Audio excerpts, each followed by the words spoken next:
Alfa Romeo 166, 1999-2005. In an era of the market packed with sober German rivals, the Alfa Romeo 166 always stood out, thanks to its handsome styling and sporty-sounding engines. This Italian is no shrinking violet. Refinement is impressive too. All the engines are quiet and sweet-natured until you push them hard, when you'll hear a glorious rasping note. The ride is smooth yet supple, but the 166 doesn't handle as well as the BMW 5 Series. Up front, there is plenty of space and adjustment of the driving position. In the back, there is sufficient leg and shoulder space, even for 3 adults, but headroom is tight. Luggage space is decent, but no more than that. The main concern for anyone buying a new 166 was always the shocking residual values. The big Alfa didn't hold on to its value, as well as its 5 Series, Audi A6, and Mercedes E-Class rivals. However, that means bargain prices for second-hand buyers.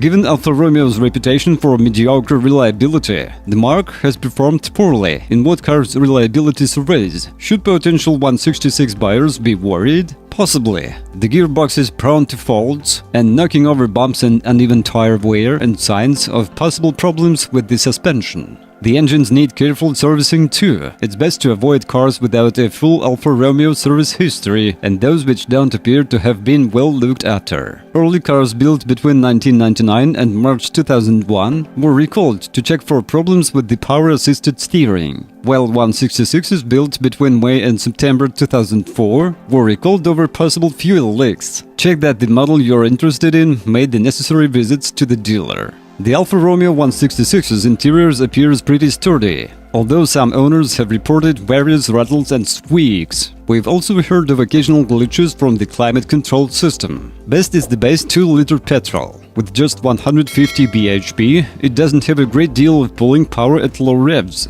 but this isn't noticeable once the car's up to cruising speed, and this version is by far the most economical to run. There are 2 V6s, a 188 bhp 2.5 and 220 bhp 3.0. But they are less impressive, especially when matched to the optional 4-speed automatic gearbox, when they feel short of flexibility. And using all the power can be too much for the front wheels to cope with.